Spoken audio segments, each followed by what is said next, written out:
Gente, é uma emoção, né, esse evento. Eu achei demais a quantidade de informação e as carinhas aí conhecidas. Gente, muito bacana. Eu estou muito feliz de estar aqui, né? Espero que a gente possa fazer. Estou fechando esse evento, né?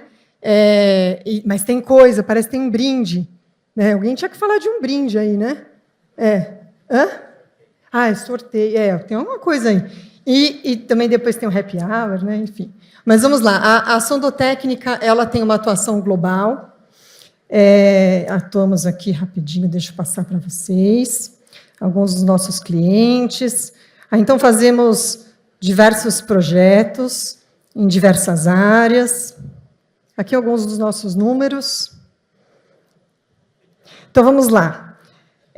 Selecionamos 3 importantes desafios a vencer quando se pensa em BIM para quem contrata. Quem vai contratar o BIM, normalmente poder público, tem essa questão, né? Eu não vou desenvolver um projeto em BIM, mas eu preciso saber contratar, né? Então, a primeira coisa é saber pedir, né? Muitos não sabem, bom, eu quero o BIM, né? E sai correndo, depois recebe, fala, está aí PDF aí, né? Porque eu não sei olhar esse negócio. Então, a segunda questão é saber receber, né? E aí, por último, é saber analisar e validar, né, esse projeto recebido, né, esse modelo recebido. Então, sobre o primeiro item, né, o saber pedir.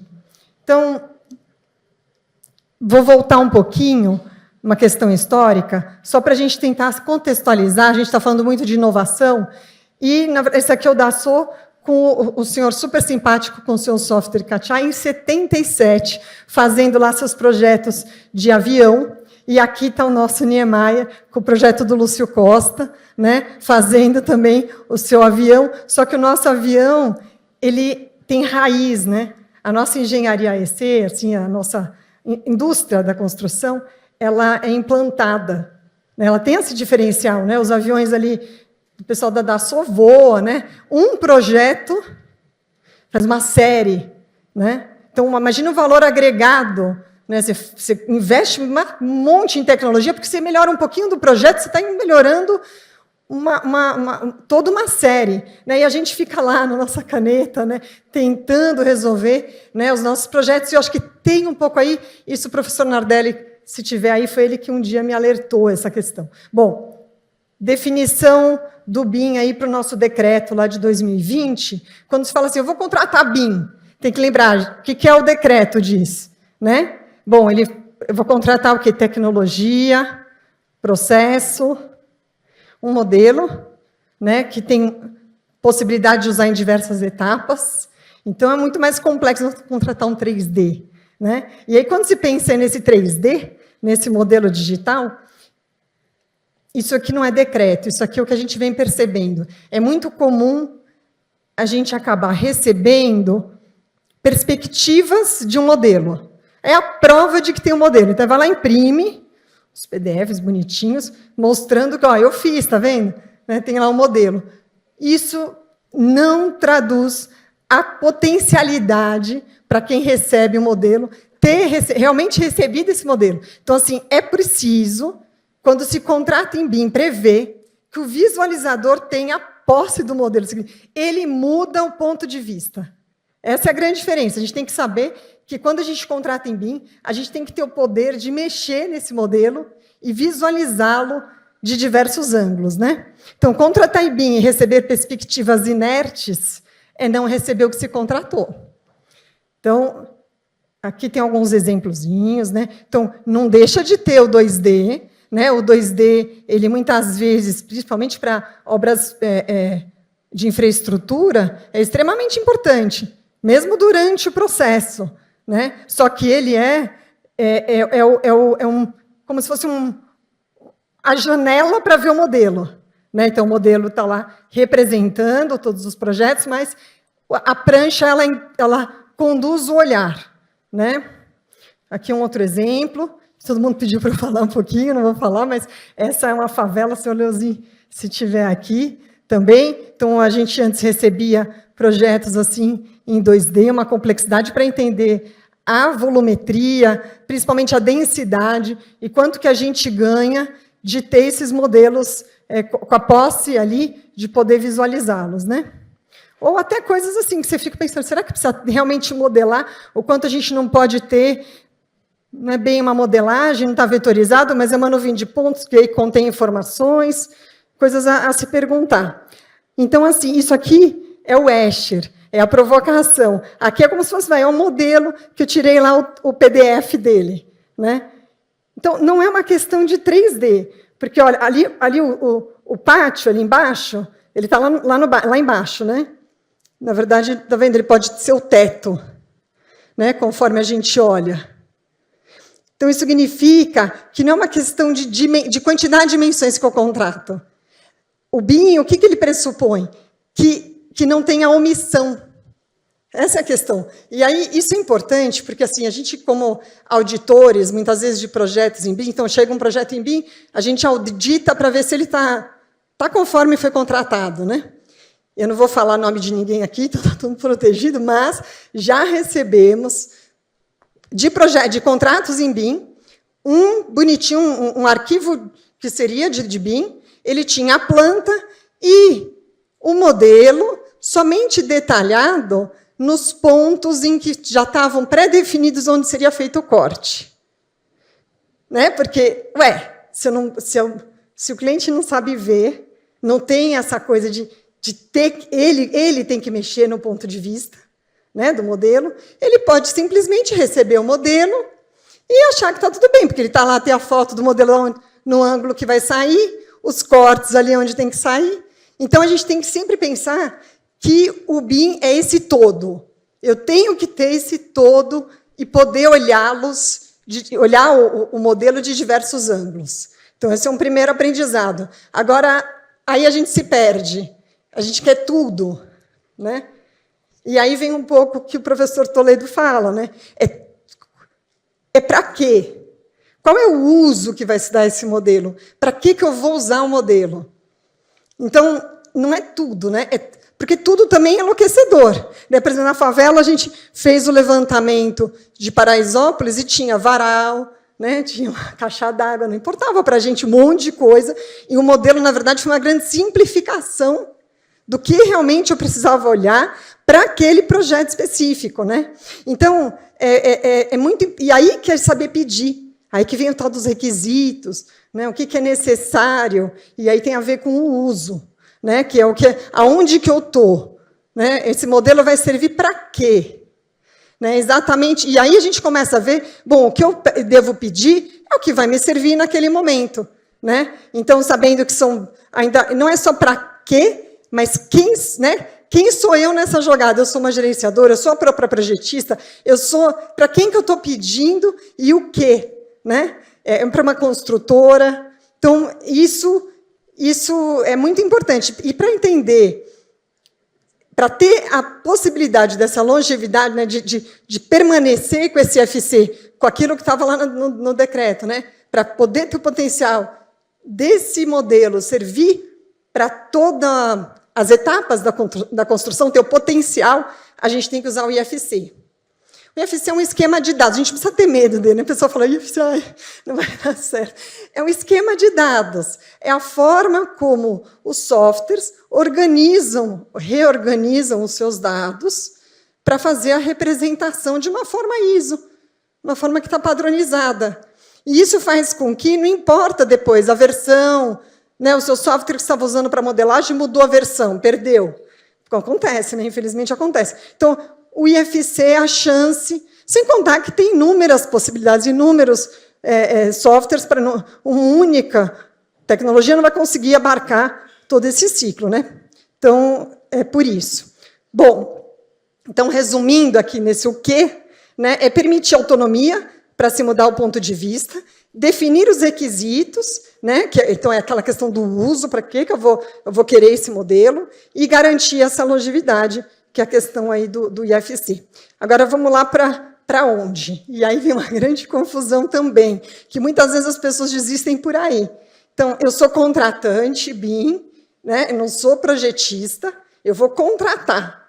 Aí começa, eu vou adotar o BIM no meu órgão, então, no órgão público, então eu preciso comprar um monte de software relacionados às projetistas.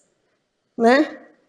Cada um tem tecnologias específicas para quem analisa o projeto, né? Então, vamos lá. As projetistas, elas desenvolvem o projeto, a entrega lá, né, o seu IFC, tem análise do projeto. Então, a contratante precisa saber analisar. E tem que ter tecnologias específicas para análise, né? Aí ela faz o registro dessa análise lá no BCF, como a gente viu aí em palestras anteriores, tem a checagem dessa análise, e isso volta. Então, tem tecnologias específicas para projetistas, para os analistas, né, que pode ser o contratante, ou pode ser um preposto, né, um gerenciador, enfim. E o CDE. Né? Então, agora, bom, de quem que é o CDE, né? Então, isso é uma questão que foi até comentada, né? Agora, um Open CDE, achei super interessante como que a gente vai conseguir lidar com este ambiente comum de dados durante todo o ciclo de vida, né? Então, aqui é só para ilustrar, né? Então, você tem disciplinas isoladas, elas não fazem o modelo, cada um tem que entregar o seu modelo e formar no CDE ali um único empreendimento. Esse aqui, desculpa, eu não falei, a SEAB daqui, me pediram para pegar o piloto da SEAB, então aqui tem um pilotinho da Secretaria Municipal de Habitação. Bom, então, e de quem que é o CDE? O ideal que seja do dono, porque mas eu faço um projeto onde eu entrego, entrega no seu escritório mesmo, né? Não, quem está contratando precisa receber o projeto, né? Então, a princípio, teria que ser de quem contrata. Mas, assim, isso ainda é super difícil, porque nem sempre a gente consegue, né? Precisa decidir quando termina um contrato e quando termina um modelo de um e começa o outro, por exemplo, a arquitetura não entrega a estrutura, né? Então, tem que estar vazada a arquitetura. E aí isso parece óbvio para a estrutura e arquitetura, mas imagina os equipamentos de hidráulica, né? Bomba elétrica, sempre dá confusão. De quem que é? Né? Então, a gente precisa decidir isso. E quem que decide? É o contratante. Né? Então, aqui, um pouquinho do fluxo. Aqui, eu estou num software de análise. Eu vou lá e identifiquei um problema. Então, eu faço aqui na prática, aquela história do BCF. Né? Então, vai lá, acha ali, fala, está errado, vamos corrigir, e aí você salva isso aí num BCFzinho. E aí, a projetista, no software dela, que ela está lá modelando, ela pega aquele arquivinho, que é um arquivinho também, que tem todo um padrão ISO, não tá bem, enfim, padrão aberto, e aí você consegue inserir e ir direto ali, identifica. Isso para qualquer software, por isso que é interessante, isso que a gente tinha visto aí na palestra anterior, né? A história do BCF. E aí cabe ao contratante ter as especificações de como que eu vou usar esse ambiente. Né? É como se fosse uma sala de reunião que agora deixou de ter os padrões normais que a gente já sabe e a gente tem que começar a decidir e definir outros padrões de comportamento. Então, agora, a própria auditoria. Então, primeira questão da auditoria é a verificação da classificação dos elementos. A segunda, a geometria. A terceira, as informações não geométricas. Então, vamos lá.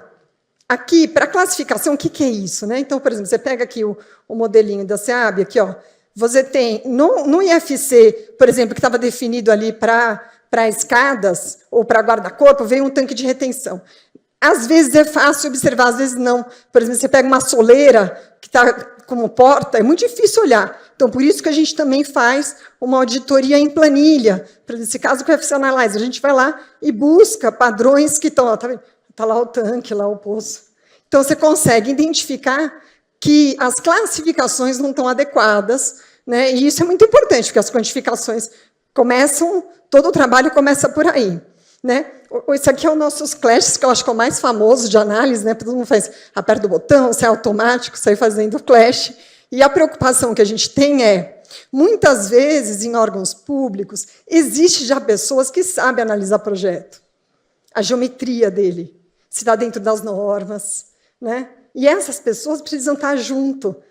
E não substitui esse monte de botãozinho, né, que acaba aparecendo. E disso tudo aqui, o que é importante? Né? Então, assim, bom, isso aqui, esse aqui é importante. Né? Esse clash aqui, isso aqui vai dar encrenca na minha obra, né? Que normalmente é só na obra que a gente ia verificar. Né? Ou, por exemplo, ali, soma de pilar, né? Então, vai dar um volume ali, a pessoa modelou sobrepondo, vai dar um volume maior de concreto. Né? Então, esse tipo de coisa, além das legislações. Né? Agora, não dá para ficar enchendo a projetista de milhões de comentários, porque teve milhões desses clashes. Porque, se for olhar, tem muitos que são de promada. Um único comentário resolve um monte. Né? Então, é muito fácil se enganar nas análises, na auditoria do modelo, com essa questão automatizada. Existem automatizações muito importantes de fazer. A Solibre, não sei se está aí o Davi, a gente vem fazendo um trabalho muito interessante de automatização. Agora, ele tem que estar por trás. O que a gente quer analisar? Né? Aqui, voltando um pouquinho para a questão da classificação. Esse aqui é um exemplo feito pelo José Ivo, não sei se ele está aqui, mas vamos lá. Se você clica... são 3 sólidos idênticos, tá? Isso aqui é só para explicar. Só que um está com IFC Wall, e o outro está com IFC Slab, né, que seria a laje. E o outro com um elemento genérico. Então, vamos lá. O primeiro, se eu vou buscar a área, ele vai sair a área de uma parede, ele vai pegar a área das laterais, né? Então, ele vai me dar. Agora, no segundo, que é o slab, ele vai pegar a área do topo, porque vai falar que a área é... Então, dependendo da classificação que tiver o seu modelo, o seu orçamento sai furado. Porque se ele resolveu pôr lá uma classificação de... Estava lá uma parede, ele falou, classificou como laje, na hora que você vai quantificar a área de parede para revestimento, pronto, já vai dar um erro. Então, essas classificações, a verificação da classificação é essencial, principalmente para quem está pensando em usar o modelo para orçamentação. Né? E aí e o que mais? Né? Eu preciso colocar a especificação técnica. Né? E como? É importante ter códigos, né? Porque a gente está começando a falar de linguagem de computação, né? E não ficar fazendo uma verificação uma a uma. Né? Então, aqui, por exemplo, se a gente tiver planilhas de códigos do cliente, fala, olha, as especificações técnicas que eu preciso para o modelo são essas, eu consigo cobrar. Né? No caso, a gente consegue até brincar, não sei se a Thaís está aí, ela que fez.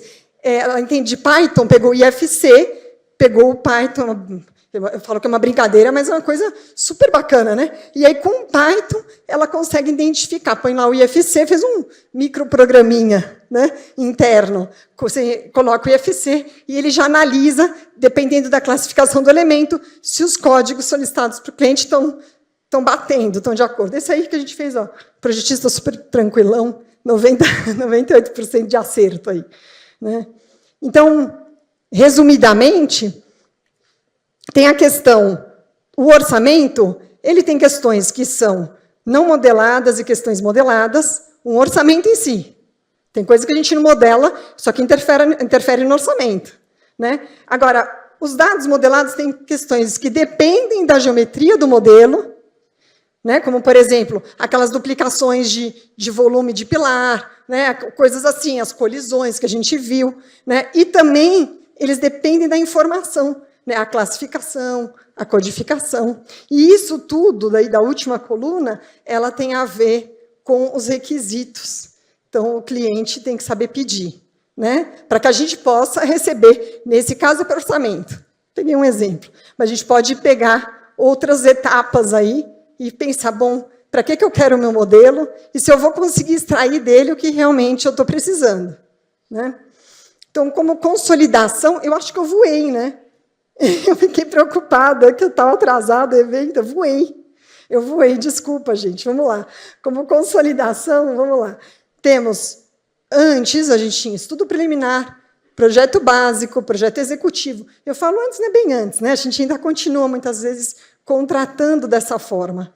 Mas eu acho que com o tempo, a gente foi percebendo que talvez fosse o caso da nossa indústria começar a rever esses marcos de validação. Porque é muito difícil falar para alguém o que é um anteprojeto BIM. O que é uma porta? Aí eu vi gente já tendo que tirar informações dos elementos, porque, na verdade... Então, a gente tem que começar a repensar quais são os marcos de validação. Como que eu posso garantir que... Como que seria mais natural para quem modela e garantindo que a gente está caminhando? Isso aqui é uma proposta, essa aqui de baixo. Estou falando que está certa, estou falando só que é algo que a gente vem buscando, né, como sugestão. Então, primeiro, tem que estar tudo já referenciado, senão no CDE nada se encaixa.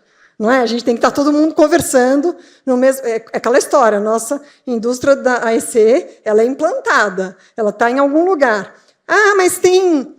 Eu faço indústria, que nem tem agora, né, São Sebastião, lá que teve. Então, tem uma coisa super legal que a gente até está acompanhando, que estão construindo unidades habitacionais de forma industrial. Está ótimo, mas vai chegar num lugar e vai ter uma fundação. E a fundação tem um terreno ali, tem uma insolação, tem recuo, tem a legislação específica. Então, não tem jeito. Em algum momento vai ficar bem específico, porque faz parte da nossa natureza, né? da própria engenharia nossa.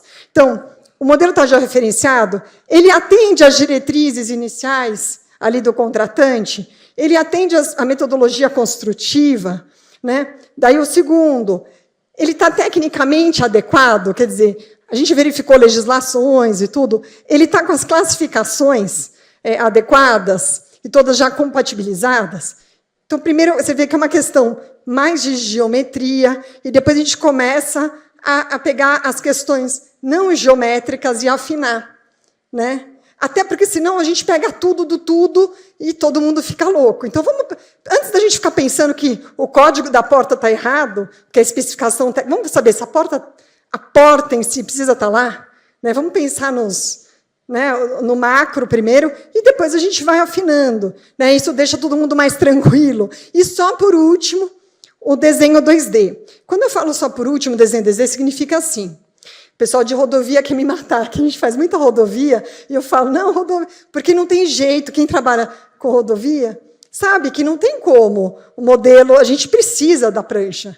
Que tem declividade, tem ponto baixo, tem milhões de coisas que a gente só consegue ver com os softwares hoje atuais, tá? Em planta. Não tem problema, você vai ver em planta. Só que o seu comentário, BCF no modelo. Porque, afinal de contas, a planta saiu do modelo. Então, a gente não pode, de jeito nenhum, porque esse é um erro que acontece muito, fazer comentários em prancha. Porque isso, o que faz a projetista? Ela vai lá, não é por maldade, muitos projetistas estão aí, né? Corrige a prancha. Aí, de repente, o modelo... E vai lá, tenta corrigir o modelo. Aí, corrige a prancha. E aí, quando você vai ver, a gente está com 2 projetos, né? A prancha aprovada e o modelo precisa agora passar sujo, sei lá, passar limpo, e ver, né, voltar o que está desenhado. Muitas vezes não encaixa, né? Porque é isso, aquela coisa da omissão, né? Então, enfim... Então, não é que não pode ter prancha, tem que ter prancha muitas vezes, mas a prancha para orientar o olhar, pode até para analisar, mas o comentário, o BCF no modelo. Então, aqui é uma outra forma que a gente fez para medir. Então, maturidade, para tentar entender como que funciona, outra possibilidade, né, de maturidade no modelo. Então, a gente vem fazendo o seguinte, um índice, que a gente divide a quantidade, a gente tem uma quantidade de erros, né, que são, sei lá, as colisões, dividido pela quantidade de objetos produzidos. Né? Então, tende a quantidade de objetos, estão vendo aí que tem coisa que não é bem assim, mas tende a aumentar. A gente começa com um projeto que não tem tantos objetos desenhados e você vai deixando ele mais complexo e mais detalhado com mais objetos. E, inversamente, as colisões tendem a diminuir. Né? Então, a gente vai apontando, as colisões elas tendem a diminuir. É claro que tem disciplina. Aqui a gente fez colisões da disciplina com a própria disciplina, por exemplo, arquitetura com arquitetura. Né? Então, porta com soleira. Ou viga com pilar. Né? Pilar com pilar, né? Aquelas coisas assim. Tem de tudo. Né? Então, a gente fez disciplinas separadas e depois arquitetura com estrutura. Né? Então, todos têm essa questão. Estrutura, muitas vezes, começa apresentando para a gente além do que era para ser desenhado na própria estrutura, apresenta um monte de elementos que é da arquitetura. Então, eles apresentam mais elementos do que deveria, a princípio, né? E aí a gente vai tirando esses elementos até eles ficarem com a quantidade de objetos que são efetivamente deles, né? Então, voltando assim, é mais no sentido, como que a gente pode medir? É uma coisa matemática, o modelo está ficando mais maduro, né? A gente pode começar a criar marcos de medição dentro desse processo. Então, vamos lá para finalizar. Né? Olha, eu fui no final, fui bem no certinho aí no horário. Então, as conquistas é definir as classificações do modelo, de acordo com o que foi pretendido, com o tal dos usos e tal, adquirir um CDE, que eu acho que é uma das coisas mais importantes, é muito em pauta hoje. Né? O dono tem que ter os dados, né? É uma coisa meio básica, a gente precisa ter dado. Então, esses dados não podem ficar perdidos num contratante. Então, essa é uma questão, porque a gente sabe quanto é difícil o poder público ter, né, a posse, né, dos dados. E medir o modelo por maturidade e não mais por esses marcos tradicionais que a gente vem fazendo. Tá? Então, como contribuição, e claro, último, garantir que a tecnologia não substitua o conhecimento existente, o que a gente vem vendo que é muito comum, né, essas automatizações sem a contribuição de quem já hoje sabe fazer análise desses projetos. Né? Então, é isso que eu tinha para contribuir. Espero que vocês tenham gostado. Eu fico aí à disposição das perguntas.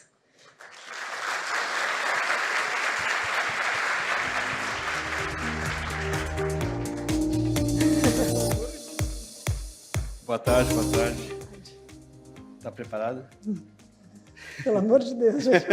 Vocês estão aprontando. Não, vamos lá, primeira pergunta.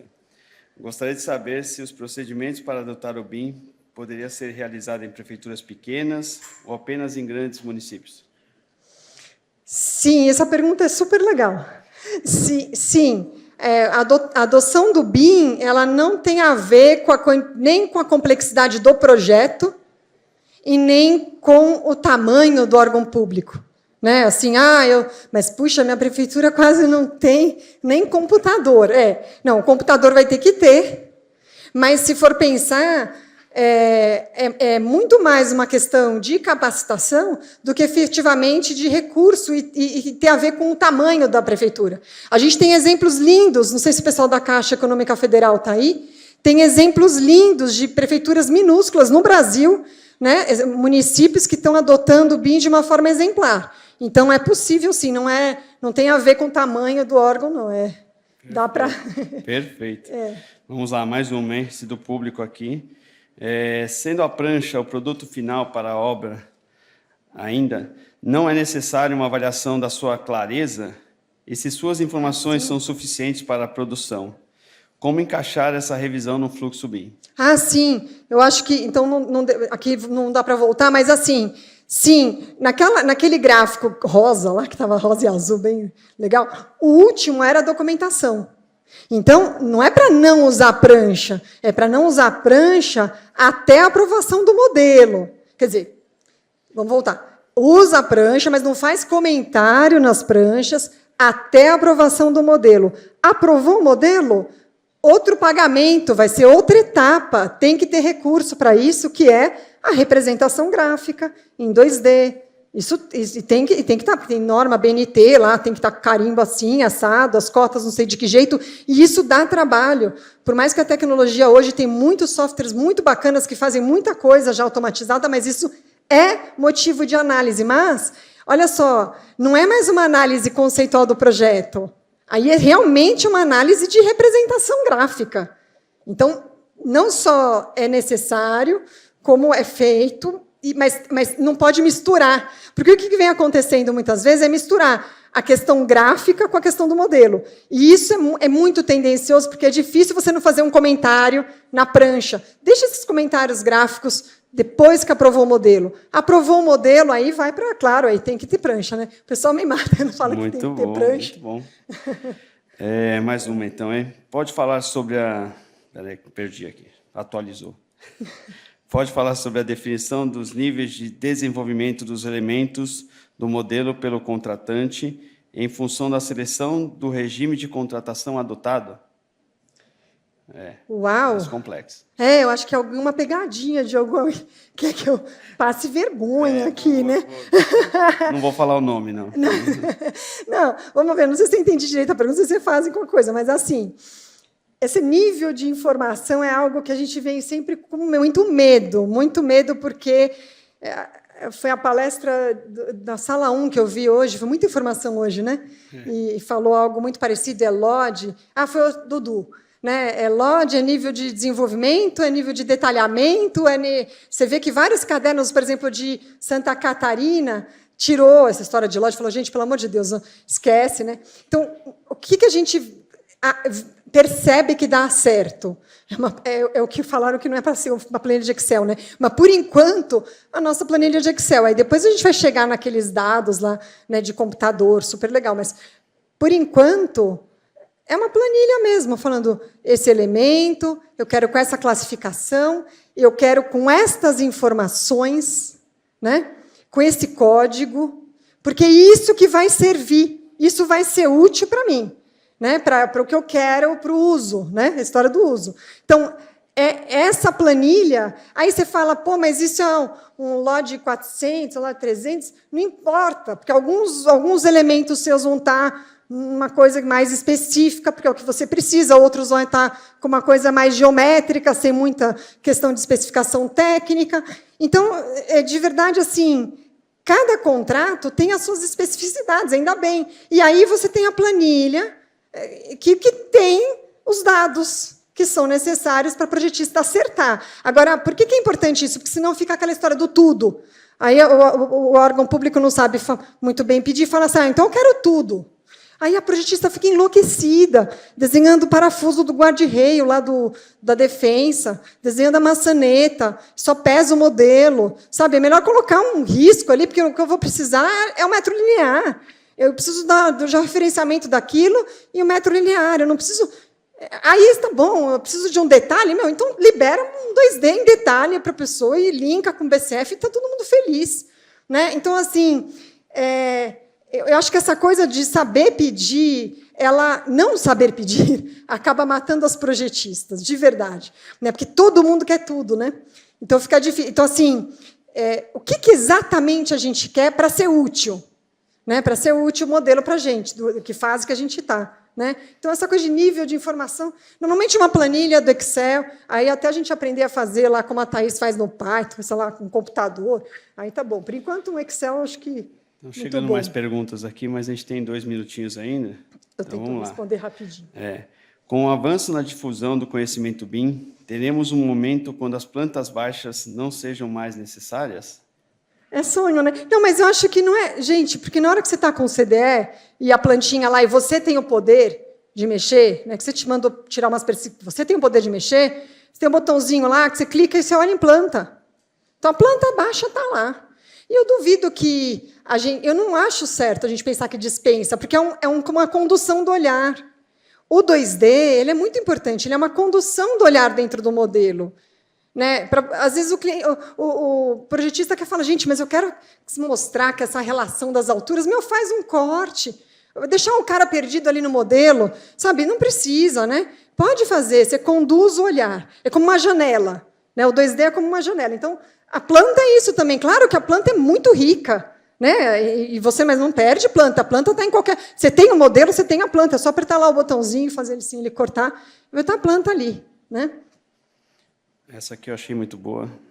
Para finalizar, então, em contratações de projeto, o BEP é desenvolvido pela contratada ou a contratante elabora um BEP preliminar a ser desenvolvido. Depois, a contratação de maneira colaborativa entre a contratante e a contratada. Essa é a melhor maneira? Então, vamos lá. O que a gente vem adotando? A melhor maneira é, na verdade, a que dá certo. Aí, alguém deve ter várias experiências aí. Mas o que vem dando certo? Existe uma boa licitação, né? Que diz como tem que ser, com essas planilhas de Excel, aí, tudo direitinho, o que você quer do modelo, cada elemento, tarará. O marcos de validação, eu vou te pagar assim, vai ser em porcentagem, todo mês eu pago um pouquinho, quando você terminar um produto, você paga, não matar ninguém. Né? Então, tudo certo. Então, você fez isso aí, qual que era a pergunta? Que agora eu esqueci, eu vi a Regina, desculpa, Regina. Aí deu uma pressão aqui. É a melhor maneira de fazer um BEP colaborativamente. A tal do BEP. Então, assim, aí nessa licitação, você pode fazer falar, o meu plano executivo, o plano executivo BIM que você tem que entregar, ele tem que ter pelo menos, entrega um índice, sabe? Você tem que ter pelo menos, você tem que abarcar estas informações do seu plano executivo BIM. E, claro, se você já tiver a questão do CDE, coisa que você fala, tem que ser assim e tal. Mas, assim, você tem que dentro do seu pacote de licitação, você vai lá no termo de referência, o pessoal chama o OIR, o EIR, sei lá, e tem que ter gente aqui que explica isso aí. Mas, assim, você tem as referências da sua licitação. O que você quer com esse projeto? E você fala que ele tem que entregar um plano executivo BIM. E você pode dar, inclusive, um modelo desse plano executivo BIM. Modelo. Aí a pessoa vai lá, ela é contratada, ela já sabe de tudo isso que ela vai sofrer, e aí ela preenche, e aí aprova, aí é uma negociação. Né? Inclusive, é possível dar valor a isso, pode-se fazer parte do pagamento um plano executivo bem feito. Aí você paga, bom, acordou. Né? Perfeito, muito obrigado, Estefânia. Obrigado.